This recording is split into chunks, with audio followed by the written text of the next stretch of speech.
The door slammed behind me, the sound echoing through the empty house. I stood frozen in the hallway, my mind struggling to process the sight before me. There were remnants of dirty dishes stacked on the kitchen counter, clothes scattered across the living room floor, and half-eaten food left in places that made my stomach turn. This was supposed to be my sanctuary, my safe place, yet it felt like a war zone. I had always been close to my family. We shared everything, supported one another through thick and thin. But over the past few weeks, something had shifted. They started visiting more often, staying longer, leaving their things everywhere, and, slowly but surely, turning my home into their personal playground. What began as casual visits turned into extended stays, with no regard for my time or my space. I was the one who had worked tirelessly to get this house. I bought it with my own hard-earned money, decorated it to reflect my personality, and poured countless hours into making it a haven. But now, it seemed my family saw it as nothing more than a free hotel with no expectations of cleaning up after themselves. Their visits, which once felt comforting, now felt like a burden. The worst part? They left without a word, as if nothing had happened. There was no apology, no acknowledgement of the chaos they'd left behind. I wanted to scream, but all I could do was stare at the wreckage of what was once my peaceful home. How had it come to this? How did I allow it to happen? Now, standing in the ruins of my own life, I was left to pick up the pieces, wondering if this was the moment that changed everything. It wasn't always like this. Growing up, our home was always filled with laughter, the smell of my mother's cooking, and the sound of my father's old records playing in the background. Family meant everything to me. I remember the evenings when we'd sit around the dinner table, sharing stories of our day, laughing at silly jokes, and comforting each other during tough times. The connection between us felt unbreakable, and I cherished every moment. But now, it felt like that bond was slipping away, piece by piece. It started with my sister, Emily. She'd always been the carefree one, the one who never seemed to take anything seriously. I admired her easygoing nature, but it started to become clear that she didn't understand boundaries. At first, it was small things, her staying over for a night here and there when she had nowhere else to go. I didn't mind. After all, she was my sister, and who was I to turn her away? But the visits became more frequent, and soon, she was coming over for entire weekends without warning. The problem wasn't just that she was staying over. It was that she didn't even attempt to keep the place clean. Dirty dishes piled up, her clothes scattered all over the house, and the constant stream of friends she brought with her made the place feel less like a home and more like a revolving door. Then came my older brother, David. David had always been the responsible one in the family, the one who had his life together. At least, that's how it appeared. He was always busy with work, constantly telling us how successful he was, how his career was booming, and how he didn't have time for the small things. It wasn't that he didn't care about us, it was more that he couldn't seem to make time for us without expecting something in return. One evening, after a long day at work, I received a call from David asking if he could crash at my place for a few days. He'd had a fight with his wife, and he didn't want to go back to their house just yet. I agreed, of course, he was my brother after all. But what I didn't expect was that a few days would turn into nearly 2 weeks. The first few days, I did everything I could to make him feel comfortable, stocking up on his favorite snacks, keeping the guest room clean, and making sure he had everything he needed. But as the days went by, I noticed the small things slipping. The towels were never replaced, the bathroom was left a mess, and David would just retreat into the guest room for hours, not acknowledging the growing tension. I tried to talk to him about it, but it never went well. "I'm just going through a rough patch, okay?" he'd say, dismissing my concerns as if they were nothing. "You know I'll make it up to you." But the days dragged on, and there was no sign of him leaving. Eventually, I couldn't take it anymore. One night, I confronted him, asking when he planned to leave. His response hit me like a ton of bricks. "I'm not sure. I thought you'd be happy to have me here. You've got this big house, and it's lonely for me, you know? Don't you want to spend time with your brother?" I felt guilty. After all, hadn't I always been the one to open the door when they needed me? Why was it so hard to ask for something in return? But what hurt more than the mess and the clutter was the realization that my family, the people who should have understood me the most, were taking advantage of my hospitality. I couldn't pinpoint the exact moment it started. Was it when Emily had moved in for the weekend, or when David extended his stay indefinitely? Either way, I found myself struggling with the balance between love and resentment, generosity and self-sacrifice. The breaking point came when my mother, who had always been a beacon of stability in my life, came to stay for a while. She had never been one to ask for help, but after a sudden health scare, she needed to take a break and recover. I had no hesitation when she asked if she could stay with me. In fact, I was eager to take care of her, to repay her for all the sacrifices she had made for me throughout my life. However, my mother's presence only amplified the growing tension in the house.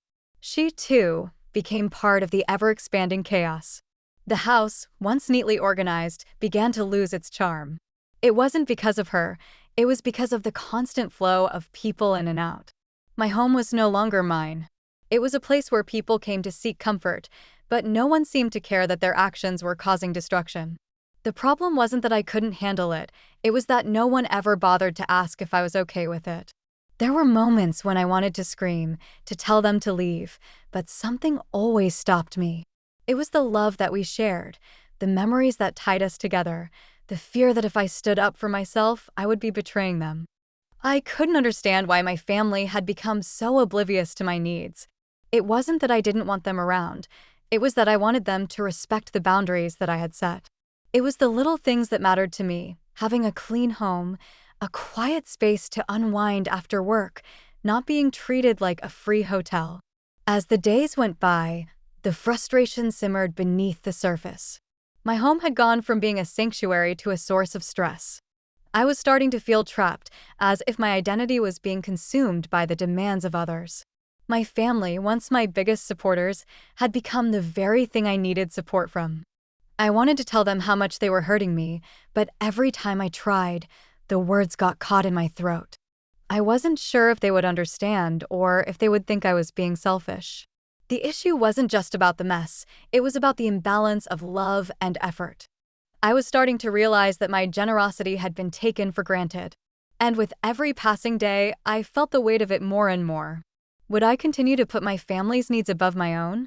Or was it time to stand up and take control of my own space, my own life?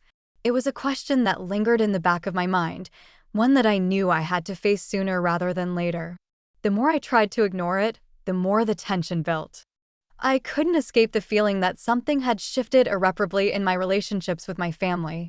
What once seemed like acts of kindness or casual visits now felt like an endless string of invasions, small, seemingly insignificant actions that, in the end, tore at the very fabric of my peace of mind.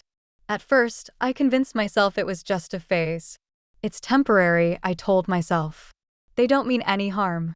They just need a little extra support. But as the days stretched into weeks and the weeks into months, I couldn't keep lying to myself. It wasn't temporary. It was a pattern. And it was suffocating me. The breaking point happened when my sister, Emily, came to stay for what was supposed to be a quick visit. I had just gotten home from work after a particularly exhausting day, hoping to unwind with a cup of tea and some peace and quiet. But as soon as I walked through the door, I could hear the sounds of chatter and music coming from the living room. There was Emily, sprawled across the couch with a few of her friends, all laughing and eating snacks as if they owned the place. "Hey, what's going on?" I asked, trying to keep my voice light, though I could already feel my patience slipping. "Oh, hey." Emily looked up, grinning. "We were just hanging out. You don't mind, do you?" I felt my heart race. I didn't mind her staying. She was my sister, after all, but this wasn't just her staying. This was a party happening in my living room without any warning or consideration. Her friends were loud, the space was cluttered, and I could already feel my nerves fraying. I just wasn't expecting company," I replied, struggling to keep my cool. "I thought you were just staying for a bit. Is this a party?" Emily shrugged nonchalantly. "Yeah, I guess. We just wanted to have some fun, you know? We're not staying too long." The next few hours were a blur of chaotic noise. My sanctuary had transformed into a full-fledged party, and I felt helpless in my own home. I retreated to my bedroom, shutting the door behind me, trying to block out the laughter and music. But it didn't work. It felt like the walls of my house were closing in, and I had nowhere to go. I was furious, but more than that, I was tired. Tired of trying to keep everyone happy, tired of being the one who was always expected to put up with everything, tired of being the doormat. Later that night, as I lay in bed, I found myself staring at the ceiling, replaying everything in my head. Why had I let things get this far? Why didn't I stand up for myself sooner? I had spent so much time catering to my family's needs, trying to keep the peace, that I had lost sight of my own boundaries. And now, they were all taking advantage of me. They had become so accustomed to using my home as a refuge without offering anything in return. I decided that something had to change. The next morning, I sat down and tried to gather my thoughts. I had always been the peacemaker, the one who did everything to avoid conflict, but it was clear that this situation was far beyond the point of being fixed with a smile and a casual conversation. I needed to confront my family. But what would that even look like? How could I balance my love for them with my need for space and respect? The thought of confrontation made my stomach churn. What if they didn't understand? What if they thought I was being selfish? But then, a more urgent feeling gripped me, a feeling of anger and frustration that I could no longer ignore. Why was it okay for everyone to walk all over me while I was expected to stay silent? I wasn't a doormat, and my home wasn't a hotel. They needed to understand that. As I mulled over my next steps, my phone buzzed. It was a message from David, my older brother. He had been staying with me for almost 2 weeks at this point, and the message was simple. Hey, I'll be bringing my stuff over today. Can you make sure there's space for my things? I stared at the screen, the words feeling like a slap to the face. It was as if he had completely forgotten that I already had to move things around for him. The thought of his continued presence in my home made my blood boil. I knew it wasn't his fault. He was going through a tough time, but my needs mattered too. I couldn't keep accommodating him at the expense of my own well-being. That evening, when David arrived with a couple of bags, I knew it was time to talk. I took a deep breath and walked up to him before he could even settle in. David, can we talk for a second? I asked, trying to keep my voice steady, though I could feel my hands shaking. He looked at me curiously. Sure, what's up? I need to be honest with you, I began, my heart racing. Everything that's been happening, with you and Emily and the others, it's becoming too much for me. I love having you around, but I feel like I'm losing control of my own space.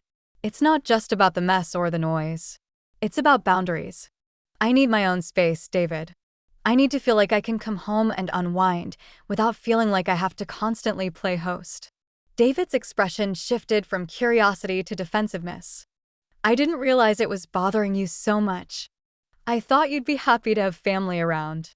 I'm sorry if I've overstayed my welcome, but I didn't mean for it to feel like an imposition. I took a deep breath, trying to stay calm despite the hurt I felt. It's not that you're an imposition. It's just that I can't keep living like this. I'm not asking you to leave immediately, but I need to know when you'll be leaving. I need to be able to plan my life without worrying about someone else's schedule. There was a long pause as David processed my words. Finally, he sighed and nodded. I get it. I really do. I'll figure something out. I didn't mean to make you feel this way. As relieved as I felt to finally have that conversation, there was a lingering sense of doubt. Would things change? Would they really understand, or would they just continue pushing their way into my life? Only time would tell. But for the first time in a long while, I felt like I had taken control. I had set a boundary, and while I wasn't sure how my family would respond, I knew I couldn't keep sacrificing my happiness for the sake of others. The next few days were a blur of tense conversations and uncertain resolutions. Emily, seeing that I was serious about my boundaries, agreed to stay elsewhere for a while. David, though, continued to drag his feet. I could tell he wasn't happy about the change, but I wasn't going to back down. For too long, I had been the one to accommodate their needs, and now it was my turn to ask for something in return. My peace of mind. My home. My life. The morning I had dreaded finally arrived, though it came with an unexpected sharpness. After a restless night of tossing and turning, my mind was plagued with the weight of the conversations I had been avoiding. The house felt eerily quiet, too quiet. The silence only heightened the tension that had been building over the past few weeks. I knew something had to give, and today was the day I would finally put my foot down. It had been days since my confrontation with David. He had agreed to find his own place, to give me some space, but every day I saw him lingering around, his bags half-packed, as though he were stalling. I didn't want to force him out. He was my brother, after all, but I couldn't continue to live this way, in a constant state of limbo. I needed him to leave, not because I didn't love him, but because I needed my home back. It was around noon when I heard the familiar sound of footsteps approaching. The doorbell rang, and my heart skipped a beat. I took a deep breath and opened the door, bracing myself for what was to come. There stood David, holding two heavy bags and his usual air of confusion. His face was set in an unreadable expression, but I could see the frustration in his eyes. His body language said it all. He didn't want to leave. Not yet.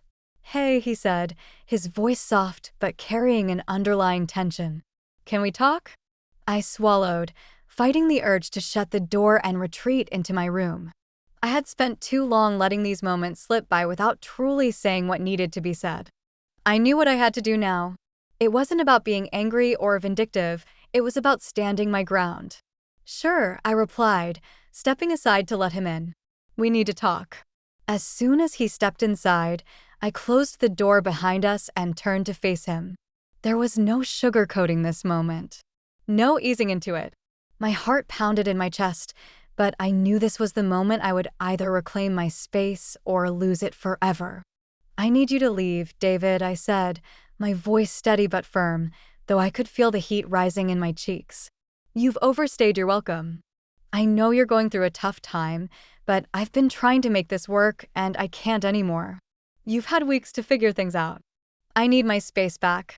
David blinked, a flicker of surprise passing over his face. "What do you mean you need your space back? I've been here, 2 weeks?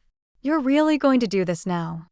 I could see the frustration boiling beneath the surface of his calm demeanor. It was as though all the tension from our previous conversations, the unsaid words, the awkward silences, was coming to a head now. "Yeah," I said, taking another step forward. 2 weeks. And you said it yourself, you didn't want to be here forever. I didn't ask you to stay, David. I wanted to help you, but you've taken advantage of my hospitality, and now it's gone too far. This is my home. I've worked hard for it. And I can't keep feeling like I'm trapped in my own space, always having to accommodate everyone else." David's jaw tightened. "I never asked you to do any of this. You think I wanted to come here in the first place? I was fighting with her, and you think it's easy to just get up and leave? You think I haven't been struggling too? This whole thing has been tough on me as well." I swallowed the lump in my throat. I understood that. I really did. But it wasn't just about him. It wasn't about the mess or the inconvenience. It was about my emotional well-being and how it had been deteriorating under the constant strain of trying to be everything for everyone else. "I get that, I do," I said, softer this time, trying to maintain some sense of compassion. "But you can't keep using me as a fallback, David. You need to figure things out. And I need to be able to come home and not feel like I'm walking on eggshells." His eyes softened for a moment, but then they narrowed again, as though he couldn't quite reconcile my need for space with the reality of his own situation. The silence stretched between us, thick and heavy. "You really mean it, don't you?" he finally muttered, almost to himself. I nodded. "I'm not doing this to hurt you. But I need my life back. This isn't just about cleaning up after everyone. It's about me feeling like I'm allowed to live my life without constantly putting myself aside for everyone else. I've done that enough." David exhaled, his shoulders slumping as if the weight of the conversation had finally hit him. He looked at the two bags in his hands, almost as though he were seeing them for the first time. His posture shifted, and for a brief moment, I thought he might finally understand. "I'll leave," he said quietly, his voice a little broken. "But I didn't know it had gotten this bad. I thought you'd want me here. You're my family, and I thought maybe we could just be together for a while." I didn't want to be the villain in this story, but I had to do what was right for me. I want you here too, David. But I can't keep living in a way that doesn't work for me. I need space to breathe, to be myself. I've given everything I have, and it's time for me to take some of that back. He nodded slowly, not meeting my eyes. I get it. I really do. I'm sorry. The apology stung, but not in the way I thought it would. It wasn't a relief like I expected. It felt final.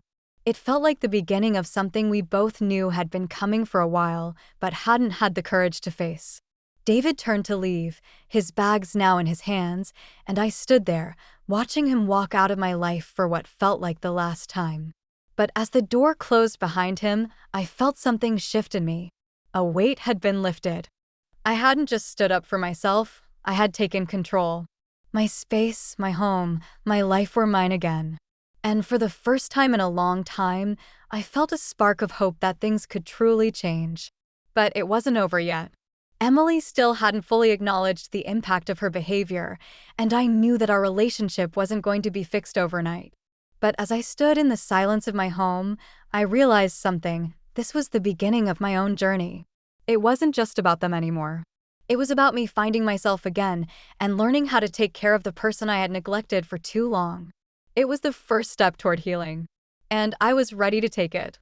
The days that followed David's departure felt oddly quiet, like the calm after a storm. There was a strange sense of peace in the house, a tranquility that I hadn't realized I'd been missing. The clutter was gone. The chaos had settled. But beneath the surface, I still carried the weight of what had happened, the conversations I had avoided, the resentment that had built up over time, and the guilt that seemed to follow me in the aftermath of each confrontation. For the first time in months, I found myself sitting down to a cup of coffee in the living room, truly enjoying the stillness. No one was around. No loud music, no constant stream of guests. The house felt like it belonged to me again, and I could finally hear myself think. I had a moment to reflect on everything that had happened. As much as I had tried to be the family member everyone could lean on, I had been neglecting myself, giving away pieces of my peace in the name of love and loyalty. But the truth was, I hadn't been loving myself. I had been letting others define the boundaries of my life, and in doing so, I lost sight of what truly mattered. I realize now that standing up for myself, setting boundaries, and confronting my family wasn't an act of betrayal, it was an act of self-respect. It wasn't about cutting them out of my life, but about teaching them that my well-being mattered just as much as theirs. And in doing that, I had gained something I hadn't had in a long time, a sense of control over my own life. I didn't hear from David for a few days after he left. The silence was both comforting and unsettling. I had expected a phone call or a message, some kind of sign that he understood why I had to ask him to leave. But there was nothing. It wasn't until a week later that I received a text from him, simple and to the point. "I've found a place. It's not much, but it's mine. Thanks for everything. I'll be fine." I stared at the message for a long time. There was no apology, no grand reconciliation. But in that message, I felt something shift, an acknowledgement, perhaps, of the lessons we had both learned. He was taking responsibility for his own life, and I was starting to take responsibility for mine. Emily, too, reached out a few days later. Her message was more personal, and it felt like a real attempt to understand what had been happening. "I know I've been selfish lately, and I've taken you for granted. I'm sorry. I'll be more mindful of your space in the future. Can we talk?" I felt a lump form in my throat as I read her words. There it was, the apology I had been waiting for. The one that finally recognized how my feelings had been neglected. It wasn't a perfect solution, and I knew it wouldn't fix everything. But it was a start. We agreed to meet up a few days later, and as we sat down for coffee, the conversation was awkward at first. Neither of us knew where to begin. But slowly, it became clear that we both wanted the same thing, a healthier relationship, one based on mutual respect and understanding. Emily admitted that she hadn't realized how much she had been pushing me, how unaware she was of the strain her visits were causing. I listened carefully, no longer feeling like I had to defend myself. This was the moment where we both realized the value of balance, of giving and receiving, of being mindful of each other's needs.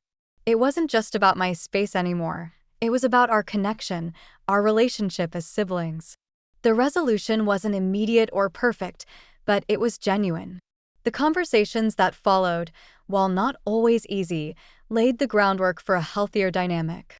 I was learning how to communicate my needs, and in turn, my family was learning to respect them. It wasn't going to be a one-time fix. It would take effort on all our parts. But for the first time in a long time, I felt hopeful that things could improve. As the weeks passed, I found myself slowly regaining the parts of me that had been lost in the chaos. I took long walks, spent time with friends, and picked up hobbies that had been sidelined for too long. I realized that I had been so caught up in the idea of being there for everyone else that I had neglected the most important person in my life, me. And as I began to take care of myself, I noticed a change in my perspective. I no longer resented my family. Instead, I understood them better, understood that we all had our struggles, our fears, and our mistakes. But we were also capable of growth, of learning, and of finding a new way to connect. David came over a few weeks later, this time with a sense of calm about him. He didn't have his bags this time, no lingering uncertainty in his eyes. He came to visit, not to stay. We spent the afternoon talking, catching up on each other's lives, and for the first time, I felt like we were truly seeing each other. It was a moment of reconciliation, not just between the two of us, but between the version of me that had been afraid to speak up and the person I was becoming, someone who was ready to set boundaries and take control of her own life. Emily and I, too, had our ups and downs in the following weeks, but the connection between us was stronger now. We were no longer walking on eggshells around each other.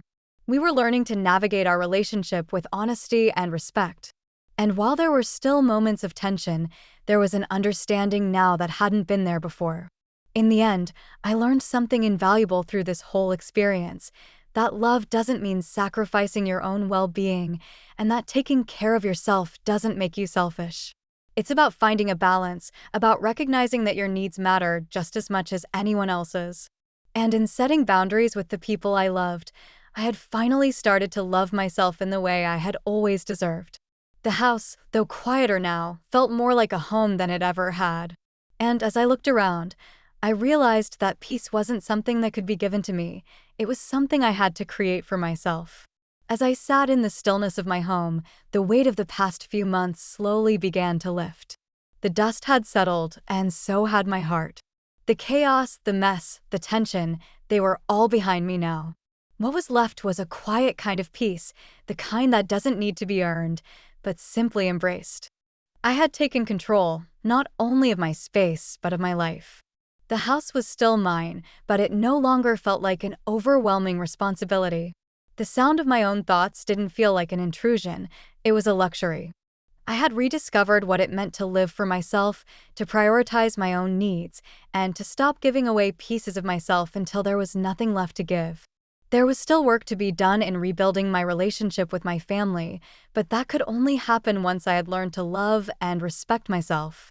The foundation had been laid, and while the journey ahead wasn't going to be without its challenges, I knew I was finally ready for it. David had his own place now, and though it wasn't much, it was his.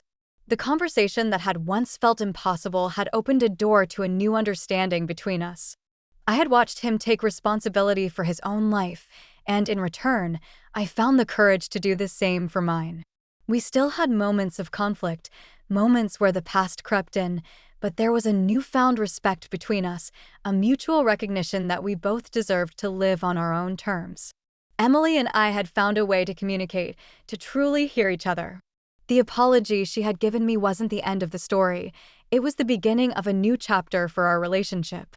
We weren't perfect, but we were learning, together, to be better. To give space, to respect boundaries, and to always prioritize honesty. As I stood in the doorway of my home, looking out at the world beyond, I couldn't help but feel a sense of possibility. The past had shaped me, but it wouldn't define me. There was so much ahead, so much life to live on my own terms. And for the first time in a long while, I felt truly free. It wasn't the end of my journey, but it was the beginning of a new one. And for the first time in ages, I was excited to see where it would take me.